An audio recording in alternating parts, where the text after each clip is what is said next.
Tender একটা router আজকে unbox করব। তো রাউটার আসলে ওই অর্থে আনবক্স করার কিছু নাই, এগুলো হচ্ছে কমন জিনিস। তারপরও তার যদি কেউ কিনতে চান, অনেকে আছে যে কোনো কিছু কেনার আগে একটু অনলাইনে সার্চ দিয়ে দেখে যে দেখি তো কোনো রিভিউ আছে কিনা।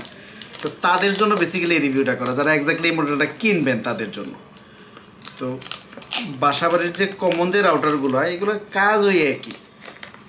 তো এর আরেকটা মজার জিনিস আমি গল্পে বলে রাখি, এটা হচ্ছে রাউটার কিনতে গেলে সবাই দেখেন যে আমি 300 MBPS দিয়ে হবে না, 54 MBPS দিয়ে হবে না, হয়তো 1000 MBPS লাগবে বা কিছু লাগবে। ভালো কথা, আপনি যত স্পিডে যাবেন ভালো, আমি খারাপ বলবো না। কিন্তু দেখেন আপনার বাসার ইন্টারনেট স্পিড যদি আপনার ধরেন 5 MBPS হয়, আপনি 300 MBPS-এরটা দিয়ে করবেনটা কি?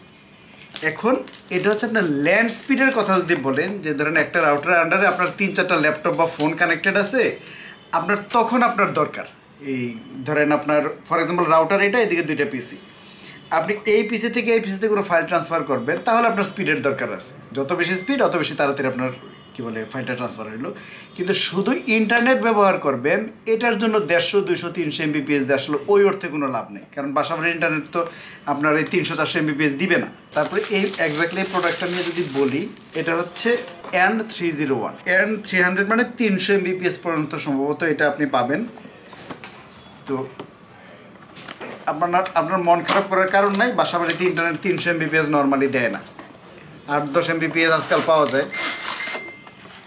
ওয়াও, জিনিসটা খুবই কিউট। এটা আর একটু ছোটো হইলে, অ্যান্টেনাগুলো না থাকলে এটা ইজিলি পকেট রাউটার বলা যেত।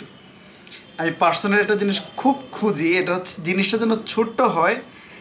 আমার একটা ল্যান আউট থাকলেই হইলো, যে আমি একটা 1 ইনপুট দিব, একটা ল্যান ইনপুট নিব, আর বেসিক্যালি একটা ওয়াইফাই থাকবে। এটা আমি পার্সোনালি খুব খুঁজতেছি, কিন্তু কোথাও পাচ্ছি না। যে আমি যদি কোথাও যাই, জাস্ট আমি একটা 1 কানেকশান দিলাম, একটা ল্যান কানেকশান নিয়ে নিলাম, আর যতগুলো ওয়্যারলেস ডিভাইসেস আমি ব্যবহার করলাম। তো এটা অলমোস্ট ওই রকমই রাউটারটা। যদি বলি কতটুকু, একদম কয়েক ইঞ্চি সাইজের, খুবই ছোট্ট একটা জিনিস। তো এটাতে কি আছে, পাওয়ার, একটা 1 কানেকশান, 1 মানে ওয়াইড এরিয়া নেটওয়ার্ক, মানে ইন্টারনেট কানেকশান ঢুকবে এখানে, আর 3টা হচ্ছে আউটপুট নেবেন। মজার কথা হচ্ছে, আপনার যদি বাসাবাড়িতে 8-10টা পিসিও থাকে, আপনি যে রাউটারটা দিয়ে চলতে পারবেন না তা কিন্তু না, মানে কেবলই কানেকশন করতে পারবেন। কীভাবে? এখান থেকে একটা ল্যান নিয়ে আপনি আরেকটা সুইচের মধ্যে দিয়ে দিলেন, তো সুইচ থেকে আপনি যতগুলো নেন কোনো সমস্যা নেই। সো আপনার এখানে ল্যান আউট কয়টা, এটা বড় একটা ইম্পর্টেন্ট ইস্যু না। হ্যাঁ, আপনি যদি এক্সট্রা সুইচ ব্যবহার করতে না চান, তাহলে হচ্ছে 3টা আপনি ডিভাইস ফিজিক্যালি আপনি কানেক্ট করতে পারবেন এখানে কেবল দিয়ে। আর এখানে একটা বাটন আছে, এটা লেখা হচ্ছে আরএসটি মানে রিস্টার্ট দেওয়ার জন্য মেবি, এটা পরে ম্যানুয়াল দেখলে বোঝা যাবে।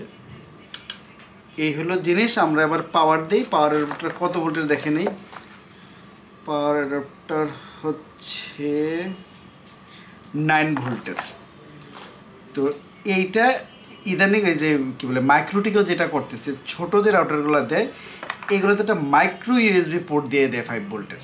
এতে সুবিধা কি, আমার এই অ্যাডাপ্টারটার উপর আমার ডিপেন্ড করে থাকতে হয় না, যে আমার জাস্ট যে কোনো একটা মাইক্রো ইউএসবি পোর্ট আমি দিয়ে দিলে আমার হয়ে গেলো। আজকাল মোবাইলের সাথে যেই চার্জারগুলো আসে এগুলো দিয়েও হয়। তো ওই টাইপের একটা চার্জার পোর্ট দিলে ভালো করতো, যেহেতু জিনিসটা পোর্টেবল করছে।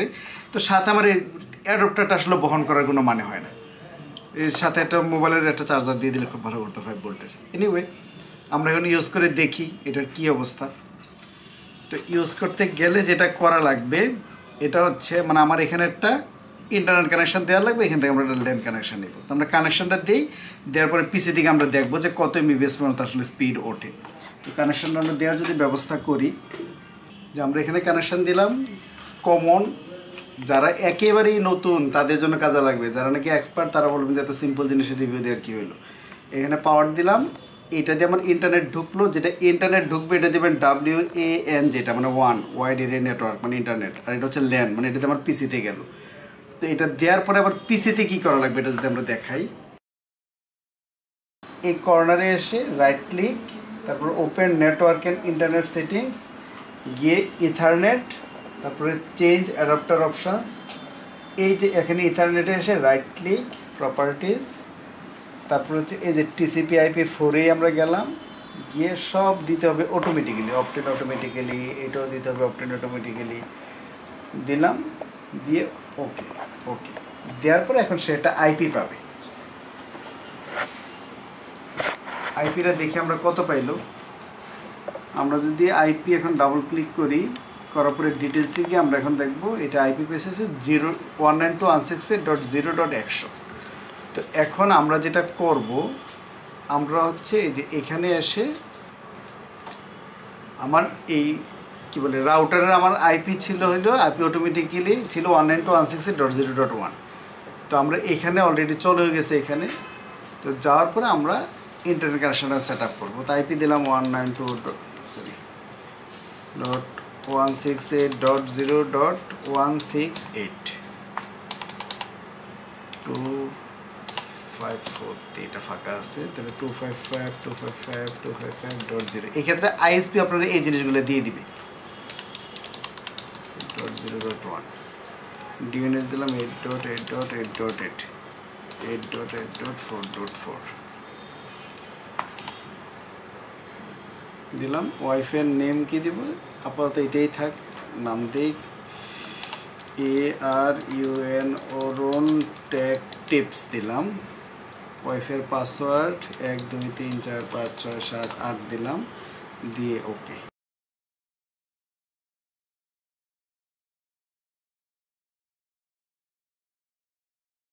এটার আইপিটা হচ্ছে অন্য সিরিজের দেওয়া লাগবে, এটা কোনো কথা। আচ্ছা, এই যে ল্যান আইপিটা এখানে আমি 1.1 রাখলাম।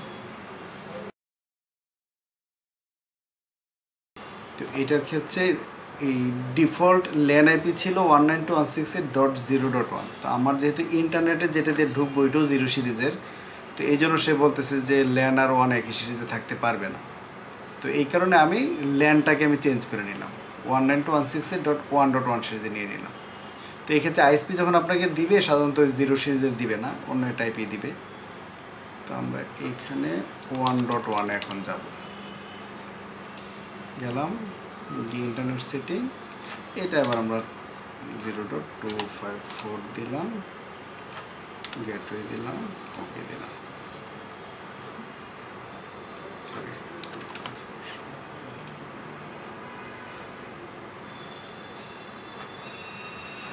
ডান। ইন্টারনেট কানেকশন হয়ে যাওয়ার কথা। আমরা গিয়ে দেখি google.com, এই যে গুগল চলে আসছে। এখন আমরা fast.com-এ যাই, গিয়ে দেখি স্পিড কেমন ওঠে। Wow, 24 Mbps, 37, 46, 52, 57। তো এটা যেহেতু মোটামুটি 300 Mbps পর্যন্ত এটা ওঠে, তো আমার এখানে ইন্টারনেট হলে 100 Mbps-এর, তো এটা 100 Mbps পর্যন্ত উঠবে না, কারণ এটা শেয়ার্ড লাইন। তো এনিওয়ে, তো এই যে 61 Mbps পর্যন্ত উঠলো, খারাপ না। যে তার মানে মোটামুটি 60, 70, 80 Mbps পর্যন্ত আপনি ইজিলি এটা দিয়ে আপনি হ্যান্ডেল করতে পারবেন। তো এখন বাসাবাড়িতে যদি আপনারা ইউজ করতে চান, এটা হচ্ছে মোর দেন বেটার। আসলে আপনার শুধু আপনার এই 15, 20, 30, 50 হাজার টাকা দিয়ে রাউটার কিনে লাভ নয় যদি আপনি নর্মাল ফেসবুক ইউটিউবই চালান।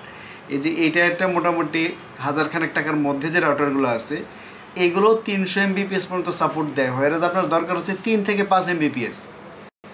তো আমি কখনোই শুধু টাকা ফলানোর পক্ষে না। আপনার যদি দরকার হয় আপনি একটা 50,000 টাকা দিয়ে একটা রাউটার কিনেন, কোনো সমস্যা নাই। কিন্তু 4-5 জন ফ্যামিলি মেম্বার আপনারা ফেসবুক ইউটিউব চালাবেন, এটার জন্য it is more than enough এটা চালানোর জন্য।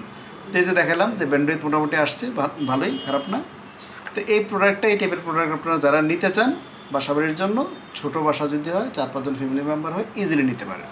তা আজ এই পর্যন্তই, ভালো থাকবেন যতটা সম্ভব।